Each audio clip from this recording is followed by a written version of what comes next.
Here's another happy video. When I was about, I don't know, it's 20 years ago, something like that, maybe a little bit less, I joined a group, the Nagoya Writers Group. I used to write comedy, and there was a guy there who also did a bit of funny stuff called Reed. He was a professor at one of the universities, and his dad was the guy that stops airplanes from crashing in the skies, air traffic control. And his brother was a doctor. But he had something against me purely because the way he was brought up. He didn't like working class people, and he made that quite clear. He had these expectations of working class people, what they did and what they were. Anyway, so Reed was quite generous, and he was always taking young girls out and shagging them, and being very friendly. But as soon as the money ran out, he stopped teaching. He got married once. He stopped teaching, and the money went away, and all of a sudden those girls didn't want to know him.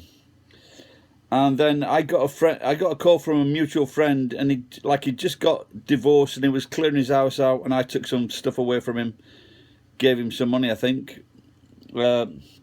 Then he was out of a house. He'd left the house, and I didn't know where he was until I got a call from my friend. And he said, and before that, Reed had given me a call. He said, like a jokingly saying, "Why don't I help you?" And the thing was, he was out of work, out of money, out of friends, because he was he'd been very generous to a lot of people, and all his professor friends, because he was a very popular guy. But all of a sudden, he had no fucking friends because he had no fucking money. And the guy that he didn't like, or he felt antipathy towards, was me.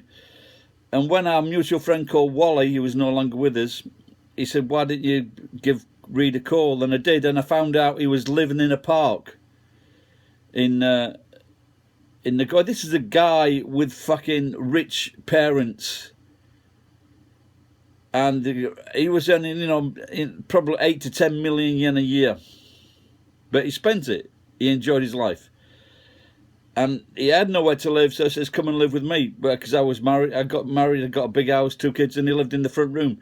So I not only took him in, I gave him work, and I gave him money and friendship when he fucking had no friends. And also, he needed to get out of Japan, and I showed him a way to get out of Japan, a cheap airline. And so not only I looked after him, I fucking helped him. And he went back home. He went back to live with his mom, and then he came back to Japan, but he never told me.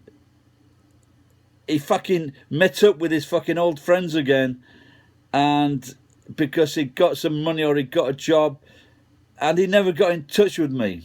And after I fucking helped him, I was really fucking pissed off. And now the cunt is in China, and it just shows you help people, and they don't want to fucking help you. It's a fucking strange world. Like I said, there's something wrong with me.